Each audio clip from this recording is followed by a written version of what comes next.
Take me to another place where the fairy tales don't end.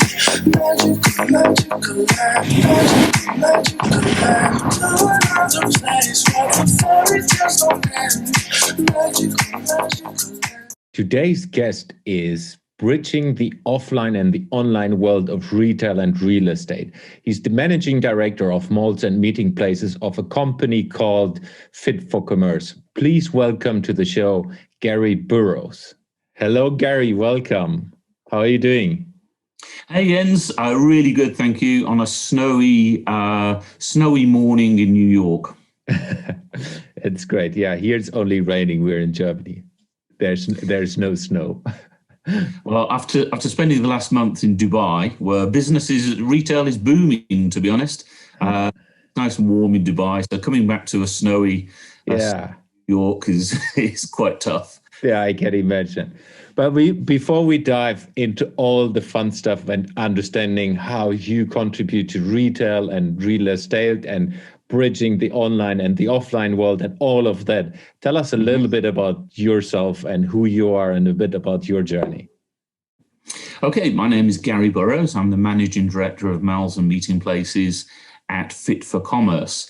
Fit for Commerce is a leading digital consultancy, all things e-commerce, omni-channel, everything digital. We are specializing merging digital and physical in the retail, malls and meeting places industry, and creating digital ecosystems and bringing that digital and physical together into one retail singularity. Mm. So if we take the bridge towards you as a person, who are you as a person? Who am I as a person? Yes. I've been in the industry now for 30 years, which is kind of shocking. I don't know how that happened, starting in the UK and then kind of working around Europe. I've now lived in 11 capital cities. And then moving to the Middle East, to Dubai, and then leaving Dubai and going back to Europe, working around, living in Budapest, then moving to Minsk. Was there for 4 years, building, leasing and launching the largest and most successful mall in Belarus, Diana Mall, which I'm very proud of. Then moving to Moscow. And living in Moscow for a couple of years, working for IKEA Centres. So during my time in kind of Eastern Europe, I learned Russian. So я говорю по-русски. Привет, меня зовут Gary. Очень приятно. Good. I speak Russian, not fantastically, but kind of I get by. Some Arabic from my time in the Middle East. Then after Moscow, moving back to Abu Dhabi. So I lived in Abu Dhabi for a while, and the last year and a half I've been in New York. So travelled quite a lot. Been involved with. My hand has touched 90 shopping centres globally, and so I spent a lot of time as a consultant in that process, which was 12 years owning my own consultancy, which is why I did a lot of short-term, I suppose you could call them short-term, 6 months to 2-year contracts. Yeah. So how was it? First of all, it's super impressive to understand. It's like, holy crap, you have lived in so many cities and so many countries. How was it from a cultural perspective? What did you learn from a culture, like moving from one country to the other? I can only imagine. I mean, I only lived in 4 countries now, but how was that? Awesome, to be honest. I could love meeting new people and going to different countries and, embedding myself in a new culture. Sometimes it can be a little bit strange and a little bit odd. And I just jump on a plane. Whilst I've lived in 11 capital cities, I've worked across 37 different countries. So visiting all of those different places and being involved with different things, and most recently I spent some time in Zagreb down in Croatia. Most recently, I've been consulting on an awesome project in Pristina in Kosovo. So I spent some time in Kosovo. Been down to Albania. I consulted on a project, ABBA Business Centre, ABA Business and Shopping Centre for Jenna 2 Limited. That was many years ago, about 10, 12 years ago now. So yeah, I've been all over the place and meeting different people and going to different places. And arriving in Minsk was interesting because they don't tell you that in the UK and kind of around Europe, you can walk into a store with your bag, whether it's a sports bag, whatever it may be, and go and buy whatever you need to buy and go to the till point and finish your purchase and leave. I'd been to the gym and went to the local supermarket to go and buy some chicken and some things from the deli, just so I could reheat in the microwave when I got home. And so I walked into the supermarket with my sports bag over my shoulder and went to the deli, and there was these two ladies staring at me. I asked for dva kurica pižols, two chicken drumsticks. And they looked at me and kind of like looked at each other and then kind of walked out the back. And I thought, well, very good customer service. Next minute, a couple of large security guys just kind of turned up and started shouting at me in kind of Russian. At that point, I had very minimal Russian. And it turned out to be my bag.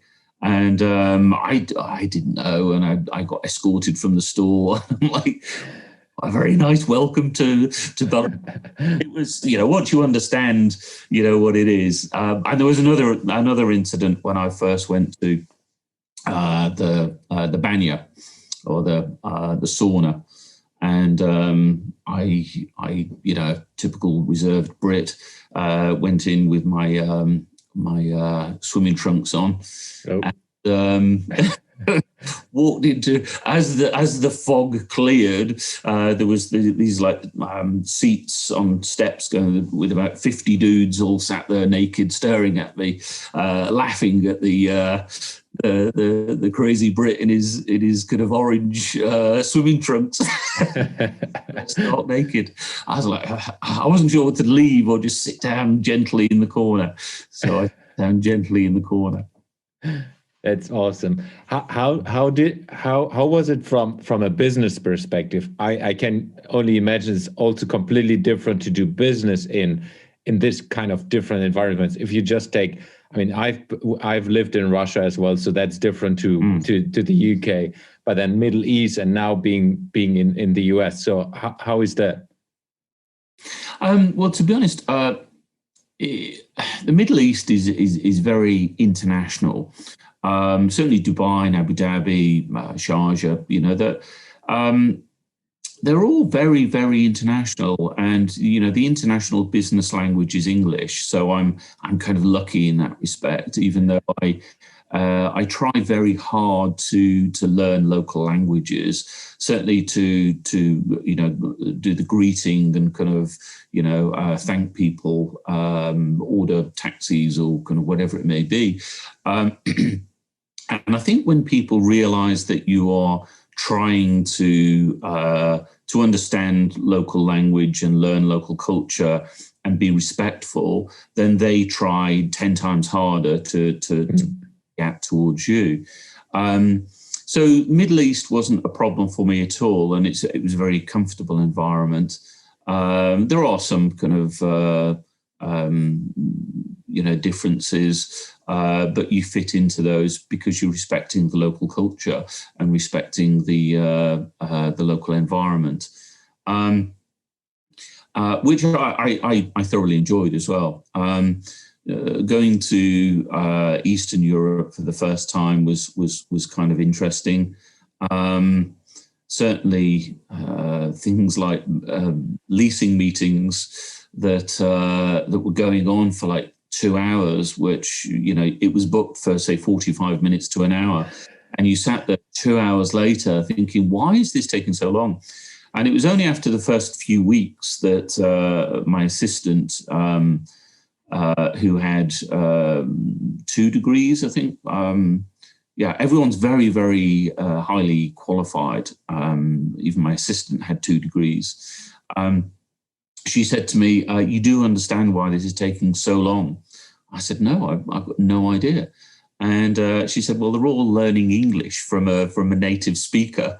They're using this as a 2-hour business English business language course. And I'm like, oh my goodness, this is like... So after that, I did have to set some ground rules and some parameters to say, look, we need to get this done in 1 hour or less. But yeah, it was kind of nice that they wanted to learn from me as much as I wanted to understand the subtleties of negotiation in Eastern Europe. So yeah, it was. It's been interesting, and if you go in with your eyes wide open, with an open mind and an open heart, then you'll get a lot more out of the process than if you go there as with an arrogant, fairly conceited kind of attitude, which unfortunately a lot of my countrymen have when they travel or work abroad. It's very much, well, I'm a Brit, and you do things the way that we do things. That's not the case if you want to get engagement and you want to get people on board and to join your journey in your direction. Yeah, no, 100% agree, and I think that's something where everyone can learn from. If you focus on business and culture and open yourself up to understanding first before you jump in and trying to do something. But now let's move towards what's going on in retail, real estate, shopping centers, and all of that. So I would like to start with an innovation perspective. So, I mean, we're now in 2021 in January, where it's a special period, most probably in your 30 years of experience. So how do you see innovation evolving in the moment right now? What's happening with innovation? Well, I would question whether we are really in 2021. If you look at the projection, the trajectory of online sales versus physical sales, it was a very steady, stepped kind of process, which was clearly understood, and was following a particular trajectory. And in the UK, we were at about 17 to 18% of online sales versus physical sales. In the US, it was about 14 to 15% of online versus physical. If you look at what COVID has brought to the world, certainly the world of malls and meeting places, that's taken a jump for retail of 10 points. So now in the UK, it's tracking at about 27, 28% of online sales versus physical sales. And in the US, 24, 25%. Now, if you move that typical trajectory before COVID forward, we would actually reach 2029. So almost 10 years leap. Which is just incredible. So really, we've hit 2029 in 2021. And that's such a shock to everybody that innovation and the evolution of malls was fairly steady. It was increasing with the inclusion of more leisure, entertainment, food and beverage, diverse offers, bringing meeting places or placemaking methodology to what was a shopping center or a mall. bringing that more heart of the community with more things like clinics and educational spaces and WeWork, all of those things, which diversified things a lot more. So it was following a fairly typical trajectory until COVID. And now nobody was ready for what has happened over the past year. The shock of that has impacted malls and meeting places and retail to such a degree that they weren't ready for the level of digital. Digital enablement is critical to the future and the future success of retail and of malls and meeting places.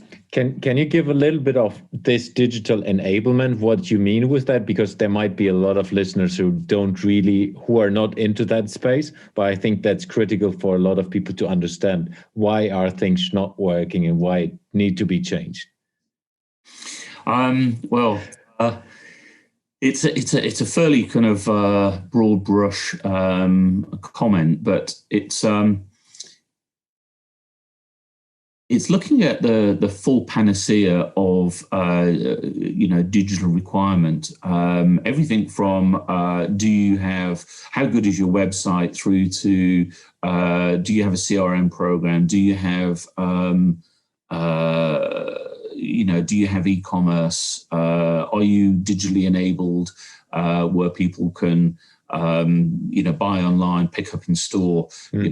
BOPIS has been a big thing over the past year. Curbside pickup, all of those digitally enabled things, and within a MAL environment, it's more how good is your app? Do you have a digital twin, such as Dubai Mal? We deal with Noon, so they now have a digital twin for the Mal with last mile logistics delivered by a logistics company called Noon. So it's engaging with the customer, and the customer is a new type and style of customer. Historically, it was all about driving footfall or driving visitation to Mal or your meeting. And that's what it was. Drive as many people, keep them there as long as possible, increase dwell time, add food and beverage, add cinemas, add leisure and entertainment, keep them there as long as possible, upsell, upsell, upsell. So it was all about visitation. It was all about footfall. Now the reality is with Generation Z or Generation CX, the customer experience generation, people are so attuned to using the supercomputer at the end of their arm that they don't need to be physically, geographically located in your mall or in your meeting place or in your store to actually be a customer. They could be sat at home on the sofa, they could be on a train, they could be at the beach. But if they can resonate with your brand 24/7, so it's on-demand retail, it's on-demand shopping, then that's what you need. And if you haven't got that in this in this environment and moving forward from where we are today, if you didn't invest in digital 3, 4, 5 years ago, then you're going to struggle now. And if you look round at what's happened to any number of large retailers that have gone bankrupt or gone into Chapter 11 or whatever you want to call it, and look at any number of MAL owners and operators in the UK, were I think it was 3 years ago, 3 years ago, I think they were valued at £6 billion. And when they went bankrupt at the beginning of last year, they were valued at £30 million. So the devaluation is shocking. It's just horrific. But if I could maybe explain it as the march towards turnover only rents or percentage rents, whatever you want to call that.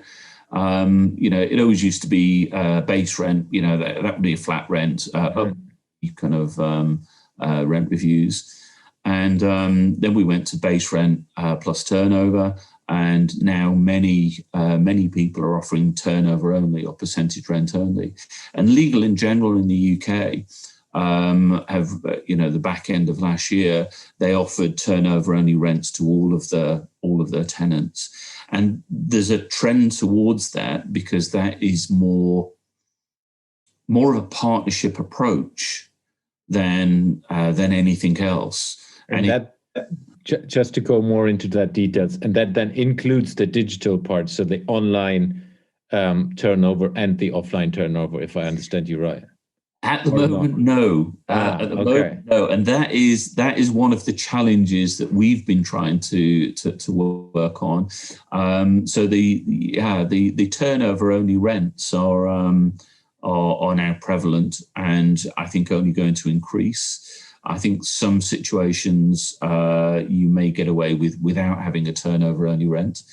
But the reality is having these turnover only rents, where you have an anchor tenant who also has special discounted or capped service charge and is on a turnover only rent, and generally it would be quite a minimal turnover only rent for an anchor tenant who has special conditions.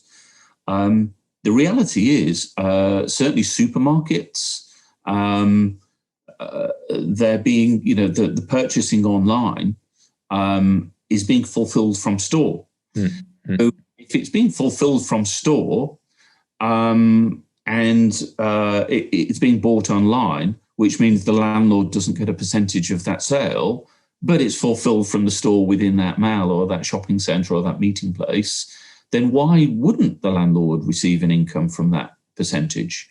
And one thing that we found, a lot of the increase to online sales is going to be sticky, which means that a lot of that kind of where it's reached that kind of high water mark, some of it will fall back a little bit, but a lot of it will be sticky.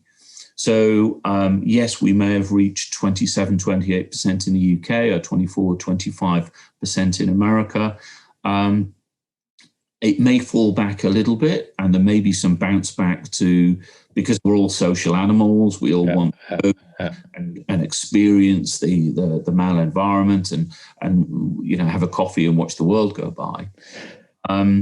But we think a lot of, especially the older generation, now they're used to purchasing online and having delivered to home. Especially the big bulky items like the weekly food shop. Now they're used to that. I think that will be sticky.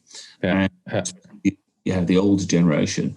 Now the question is why wouldn't the landlord of that mall or that meeting place receive a percentage of the online sale? Well, because they don't see it, and they don't. It's kind of kept from them in many ways. But they should. I believe that they should. And if we are talking about a true partnership approach, then the landlord should receive a percentage of the online sale as well as the physical sale, because that brand, that kind of attraction to that store or that mall is partially because of what the landlord has provided within that awesome destination, or whether that's a digital twin now, because your digital twin online is an attractive space, a gamified, interesting, cool, interactive things where you can actually have fun during the online process. Certainly those are the things we are developing, where you can have discounts and get reward points, and the more you do online, the more you get, and the development of that is super critical and super important. But the point here is about the future is collaboration. And Yeah. because I think to that point, sorry to interrupt.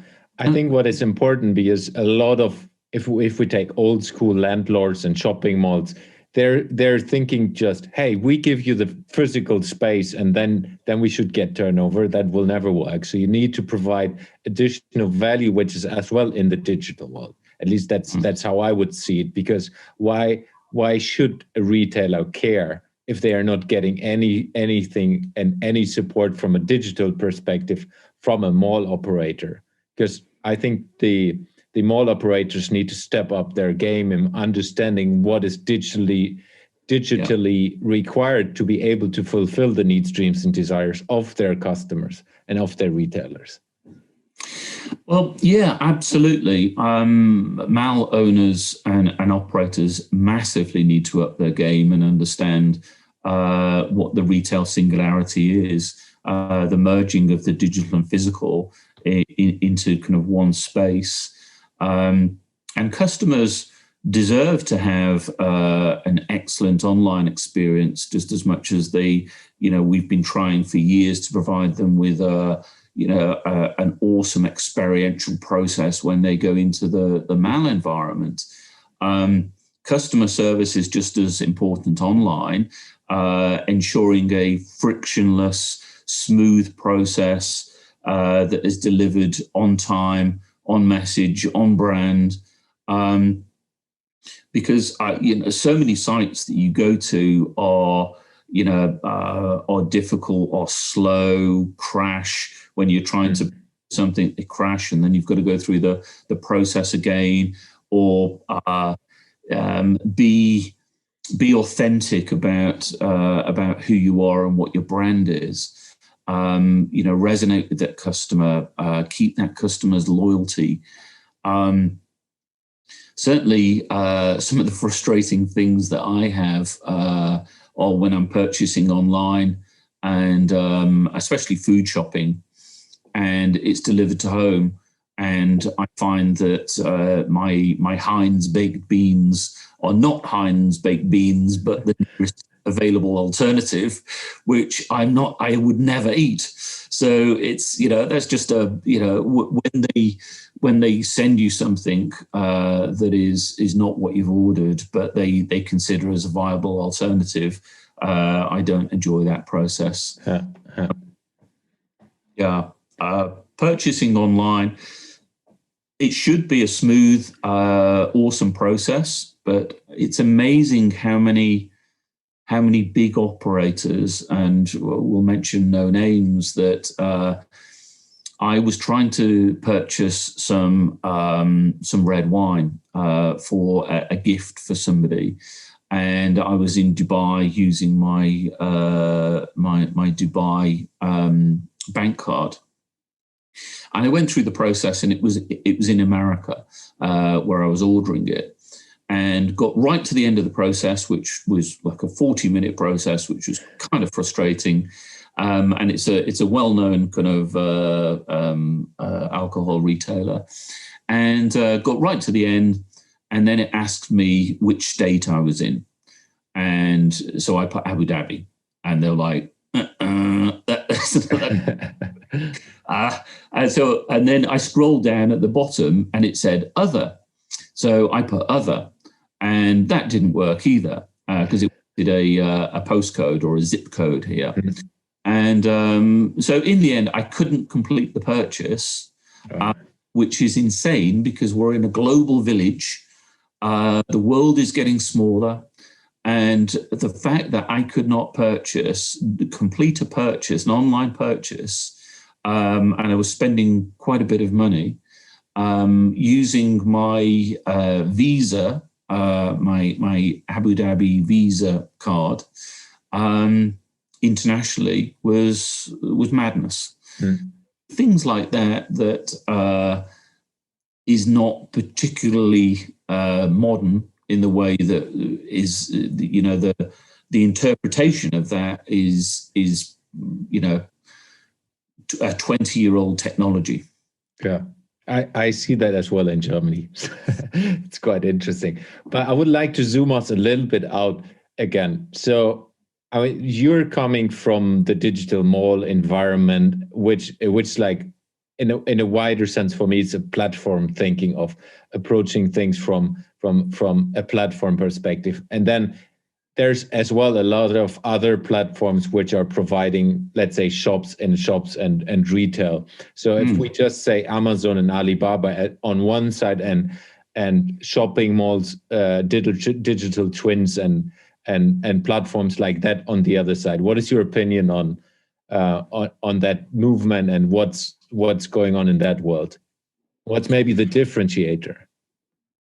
Well, as I mentioned earlier, we're all social animals, and we have been for, we all have, I think, Neanderthal brains, and, we've been banding together on the savannah for safety, security, access to food, access to, people of the alternative sex, and for all of those things, for a social and community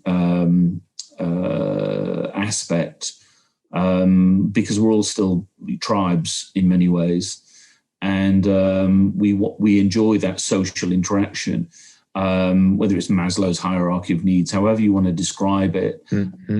First looking at safety and security, and then kind of moving up to self-actualization.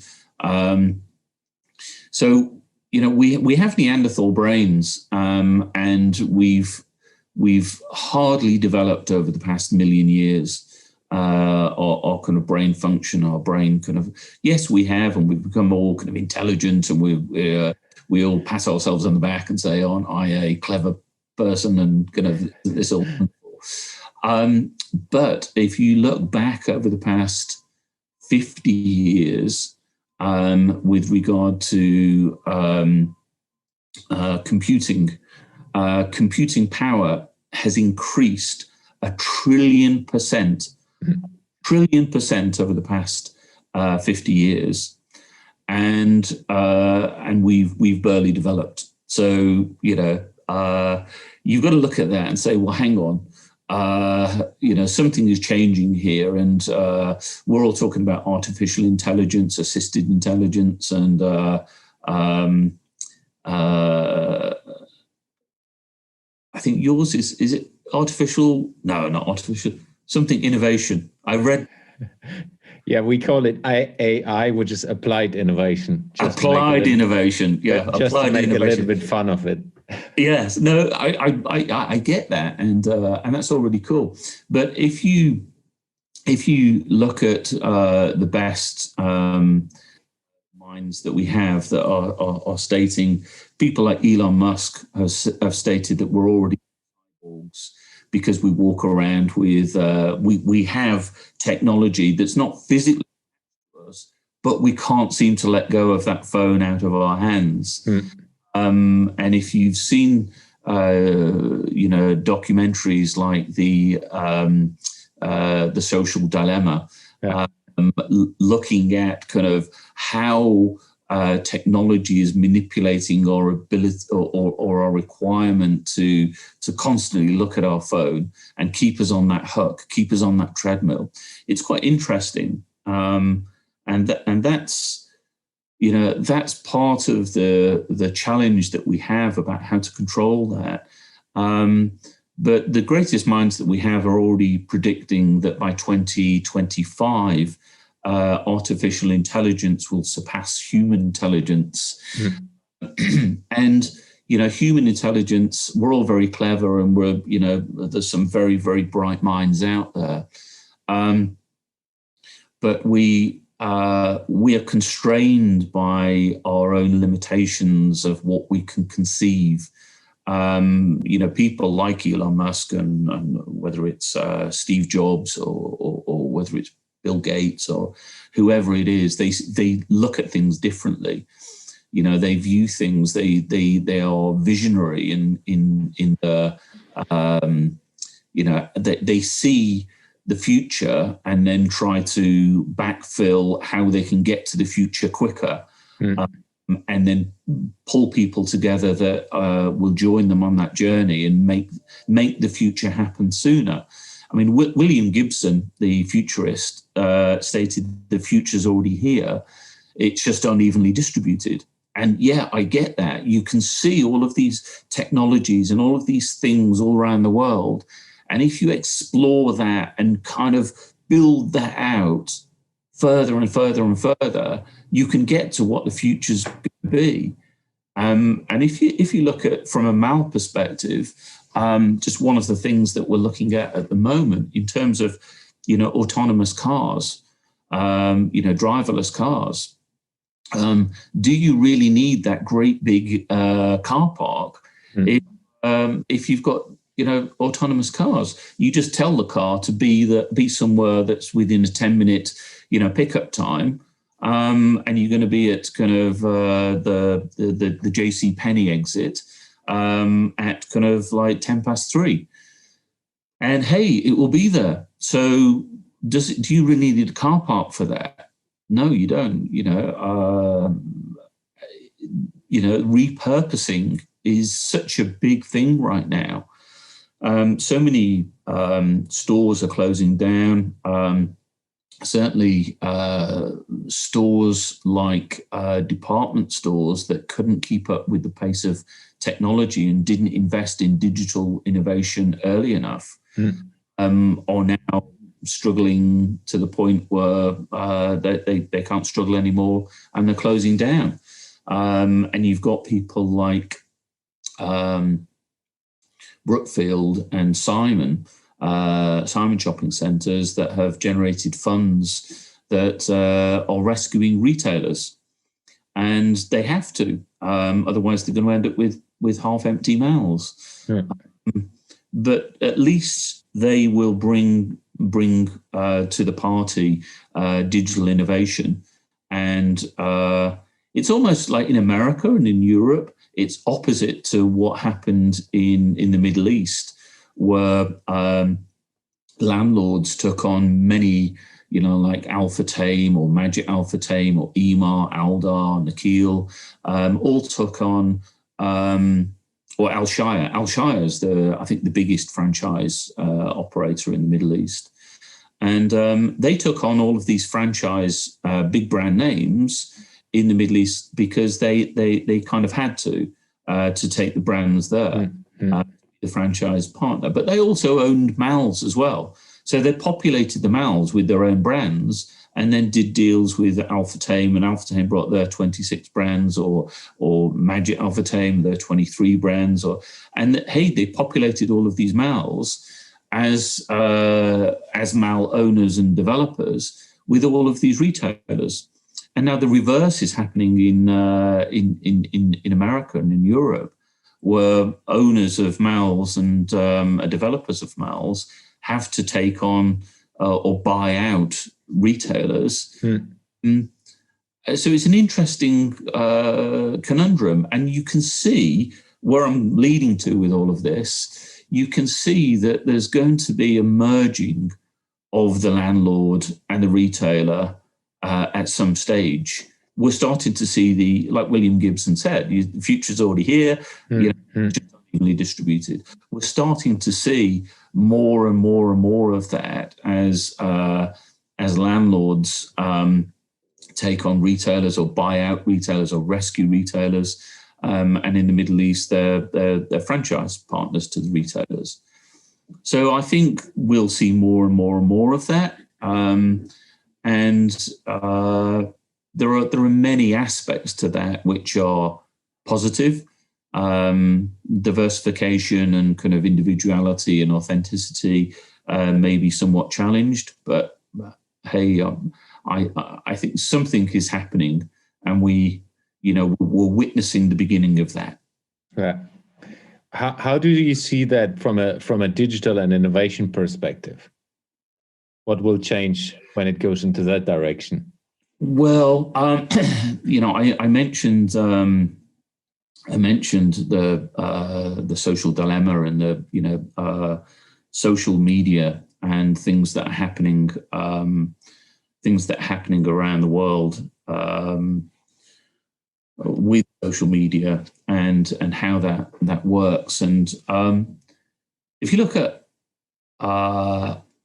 Facebook, Facebook is an amazing application that has generated such a wealth of big data.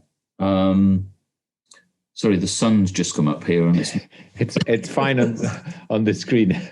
Is it? Yeah. Let me just kind of. How's that? That's okay. So yeah, the things like Facebook are have created this massive amount of data, and in reality, data is the new oil. And once you have all of that big data and you can understand customers better, you're better able to provide a personalized customer journey and customer experience. I go into a mall, and to be honest, I'm probably only interested in 10 stores, and one of those is Starbucks. And the other one's a North Face store. And kind of, I don't go through all my list of interesting kind of stores for me, but I'm probably only interested in 10 stores. Yet a lot of these apps are bombarding you, these mall apps are bombarding you with 300 different stores, discounts and discounts here and saving here and do this, go here. And I'm not interested. So it's frustrating me. So I kind of don't look at the app, the Mal app, as probably as much as I should or I could.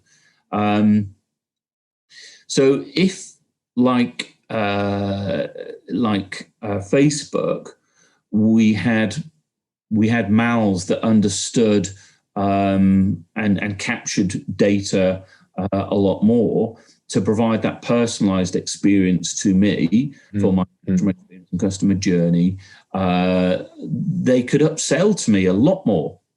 But they're not, and they can't, because they don't have that personalized experience.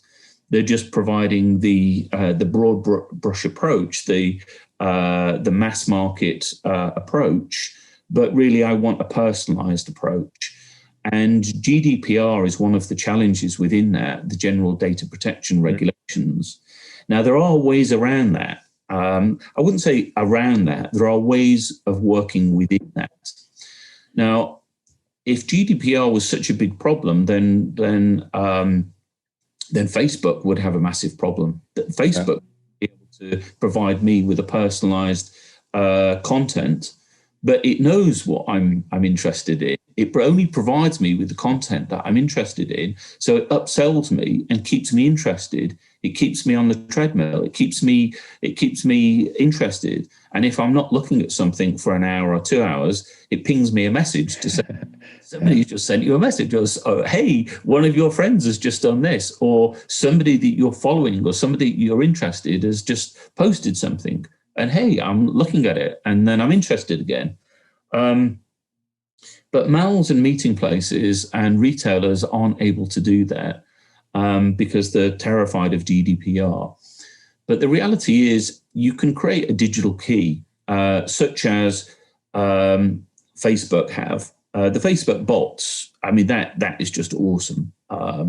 It's an awesome kind of algorithm. And it captures my data, understands who I am, and provides me with a personalized experience based on my preferences. And if malls and meeting places could do that, and retailers could do that, then they would absolutely be smashing it and providing a personalized journey and experience. But unfortunately, they're not. And so, what would malls and retailers need to do to get towards that direction? Well, certainly talk to us. Of course, we can help them with that. But really, it's finding ways around or working within GDPR, and the way that you can do that is provide an enclosed system that you're not selling data onto other people. You're providing an enclosed system that connects the retailer, transactional data from turnover, because if you're on turnover only rent or percentage rent, you should be providing transactional data to your landlord. Your landlord needs to provide an enclosed, secure, confidential system that can pull data from customers and provide that information back in a closed system to the retailer. So the retailer wants the big data scenario of the landlord in an enclosed system where if I walk in, Gary Burrows walks in with his telephone number of X, they know that I live Y or I've driven from, they know where I'm from, they know my postcode, they know they've got a fair understanding of my disposable income and who I am and what I'm interested in. So each time I come in, I'm issued a digital key. And each time I leave, that digital key is thrown away. But it's kept within the system, the enclosed system, that is not, you can't interrogate that as a human being perspective. You can't interrogate that system because it's an enclosed system. And you can't sell the data that's on that system to anybody else. But what you can do is every time I come in, I issued a new digital key and it recognizes who I am and it builds up my information on that enclosed system. And that enclosed system will let the retailer know that, hey, Gary Burrows has come back in again. He's interested in North Face, Omega watches, Loke shoes and kind of climbing gear and diving gear and, interesting outdoor stuff and cappuccino from Starbucks. So, hey, Starbucks may say, you've come in for the last 5 times you come in, you bought a cappuccino from us. Here, have the 6th one on us. Yeah. And, hey, they know who I am. They know my preferences. They're communicating directly to me. They know what I like, and they're giving me what I want. They're not sending me information about things that I'm not interested in. So I'm engaged. I'm connected. I feel cared for. I feel valued, and all of those things. You kind of, that's how to capture the customer and retain the customer. Yeah. So we slowly going towards an end. Where do you think the whole retail and digital environment will be in a year from now? So what's going on, especially focusing on malls? A year from now, I think probably. Well, I mean, we've already developed CAFM systems, computer-aided facilities management systems that understand and are predictive about how to manage the mall and the meeting place and do so efficiently using efficient use of energy and power. And I don't want to get into kind of 0-point energy and Nikola Tesla and kind of I suppose that's too far and too. That's another podcast episode. Yeah, that's probably 5 years time when the artificial intelligence becomes more intelligent than us and actually starts to use 0-point energy, which is kind of free energy for the world and not based on the barrel of oil. But anyway, yes, a different podcast. Where we'll be in 5 years' time? In 1 year, only 1 year. In 1 year time, I think there's going to be a thinning of the herd, as they say. The 25% of all malls in America are going to close their doors. Those that can't innovate, adapt, evolve, and provide the type of customer experience and customer journey that is required, and change to meet the current customer requirement. I was going to say future customer requirement, but it's already here. Like I was saying, 2029 just arrived in 2021. So it's already here. The requirement is here. If people can't adapt quickly enough, they're going to go out of business. and it's been mentioned many times, 25%, but I think up to 30% of all malls in America are going to close their doors permanently or be repurposed in some way. I'm already buying malls and changing them to logistics hubs. So that's going to happen. They've said in the next kind of 3 to 5 years, I think maybe more like 3 years, things are going to close down and be repurposed. I think in Europe, things are going to evolve rapidly to the point where digital is going to be the key to a lot of this. Efficiency, dark stores. Historically, you'd order food from a restaurant because that was a fantastic restaurant, a fantastic Italian restaurant, and the chef was awesome, and it was in this location. But now you could be ordering food that comes from a dark store, not from that restaurant. It might be a warehouse somewhere down the road where they set up a kitchen. And then there's group kitchens where you have a warehouse that's got several different kitchens in, and these are dark stores were merging that digital and physical. So you have the physical restaurant, but down the road you've got a dark store which only provides the online sales. Mm-hmm. I think more of that is going to happen. I think changes to lease structure is critical, with more percentage rents or turnover only rents being prevalent.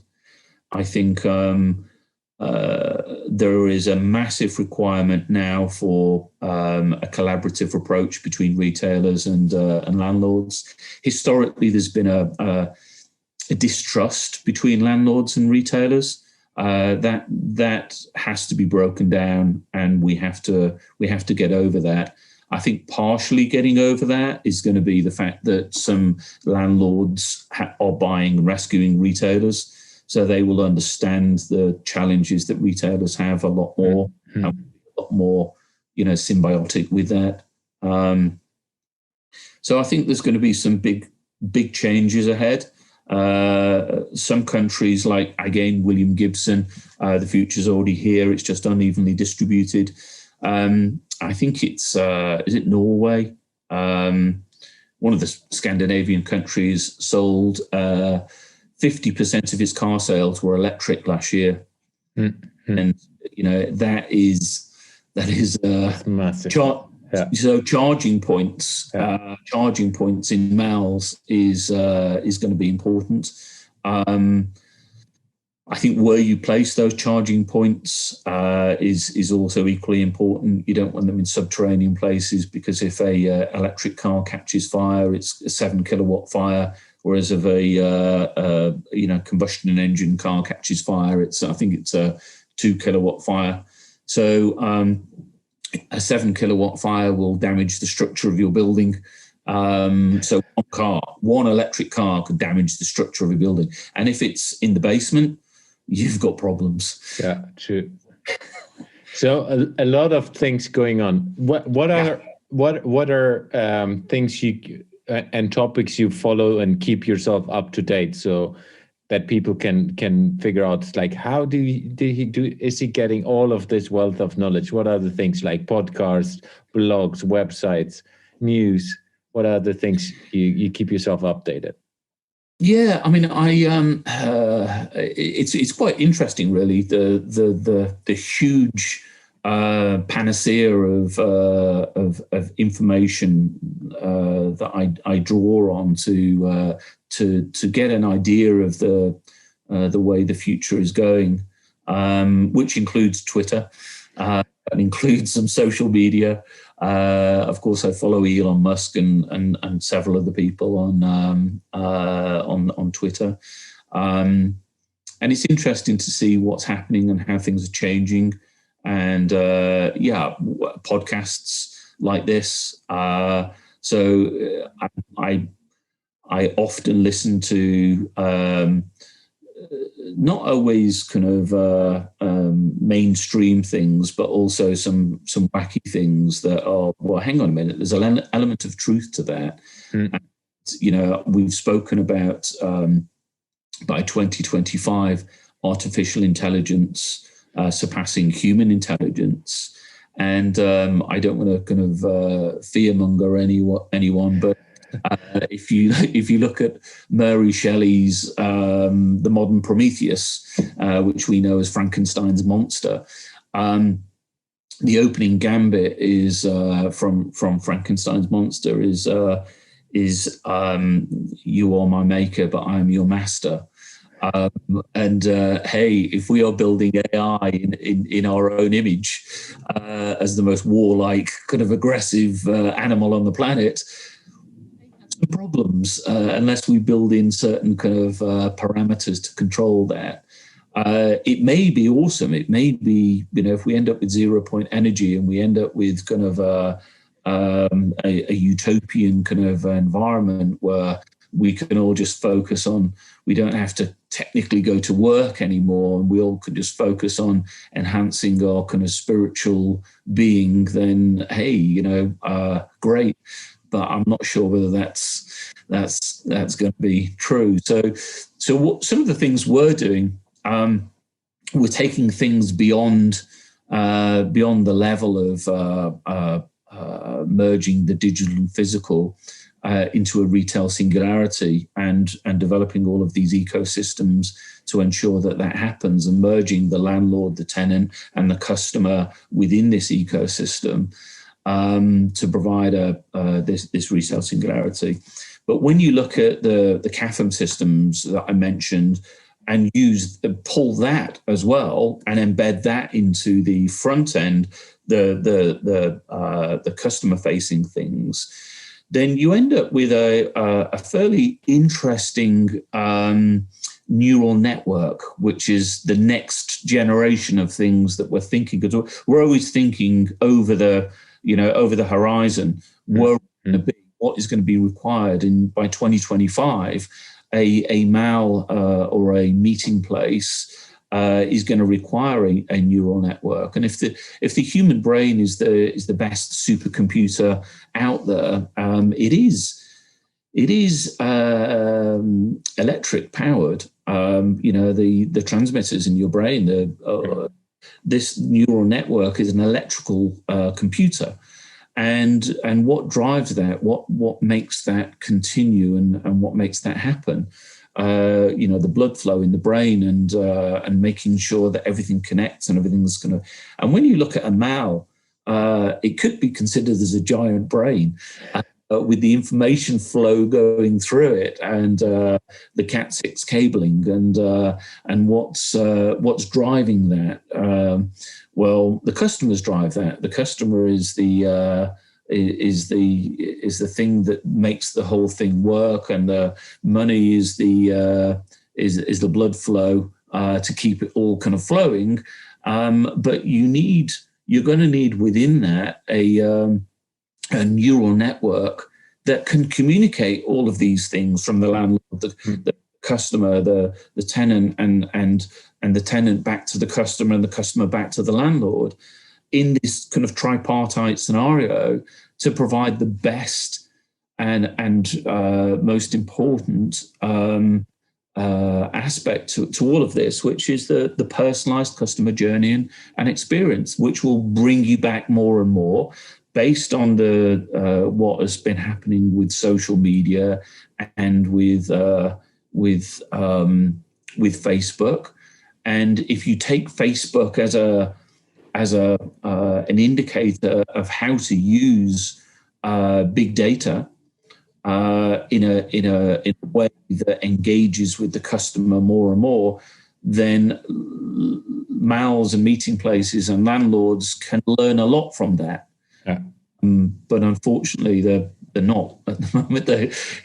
I think there's a certain amount of paralysis within the industry at the moment because of fear of change. But we need to embrace change. We're going to get some things wrong. yes, but predominantly will be on the positive trajectory to get things right to the point where we could end up with a kind of spaceship with a poor operating system. If you've got a spaceship in 5 years' time and you're running it off a Commodore 64 computer, then you're not going to get very far. Yeah. That's why I love this industry so much, because there's so much opportunities as well from an innovation perspective. It was awesome talking to you. Thank you very much for your time. Where can people find you? How can people reach out to you? Well, you can visit us via our website, www.fitforcommerce, all one word, fitforcommerce.com. So we've got a lot of information on our website. We've got a huge library of data, information about some of the things I've talked about. We have many white papers. We carry out a yearly e-commerce and digital assessment of retailers. So retailers look at their own performance modeling online, so their own performance assessment, and work out how they need to improve. I think we carry out 150 assessments of retailers. So our website would be the best way forward, or you can connect with me on LinkedIn. Please do so. I think I've got 5,000 connections on LinkedIn. And I will put both links as well into the show notes so people can find it very quickly. Super. Okay. Yeah. Super. Thank you very much for your time, and it was great talking to you. Thanks, Jens. Thanks, Gary. As always, and look forward to the next one. Yeah. Thanks. See ya. Take me to another place where the fairy tales don't end. Magical, magical land, magical, magical land. To another place where the fairy tales don't end. Magical, magical land.